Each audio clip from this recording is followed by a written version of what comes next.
લાઠીના માલવીયા પીપરિયા ગામ નજીક પાણીના વોકળામાં માસૂમ બાળકી તણાઈ। બપોરના સમયે પાણીના વોકળામાં અચાનક પાણી આવી જતા બાળકી ધસમસતા પાણીમાં વહી ગઈ। નંદની નામની 3 વર્ષીય બાળકી ડૂબી જતા ખેત મજૂર પરિવાર માથે આબ તૂટી પડ્યો। ઘટનાની જાણ થતાં ફાયર વિભાગ તેમજ સ્થાનિક પ્રશાસન ઘટના સ્થળે પહોંચી શોધખોળ હાથ ધરી। છેલ્લા 3 કલાકથી ચાલી રહ્યું છે બાળકોનું રેસ્ક્યુ। કલાકો વીતવા છતાં બાળકીની કોઈ ભાળ ન મળતા ખેત મજૂર પરિવારો ઉમટી પડ્યા। તંત્ર દ્વારા પાણીના પ્રવાહમાં ઉતરી બાળકીની રેસ્ક્યુ કામગીરી તેજ કરવા આવી। મહેશ બારૈયા, અમરેલી। આજરોજ લાઠી તાલુકાના માલવીયા પીપરિયા ગામે મજૂર વર્ગની નાની બાળકી તણાવવાના અહેવાલ મળતા અમે તાત્કાલિક સ્થળ પર હાજર થયા।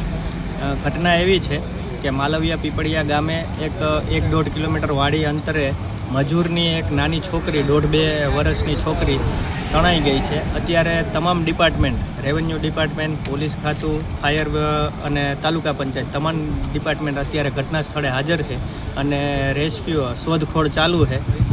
તમામ ડિપાર્ટમેન્ટ સાથે રહી આનું રેસ્ક્યુ થાય અને શોધખોળ ચાલુ રાખી તે મળી આવે એવી અત્યારે તમામ ડિપાર્ટમેન્ટથી પ્રયત્ન। કેટલા ટાઈમથી કામગીરી ચાલુ છે? આશરે સવારે 10 આજુબાજુ સમાચાર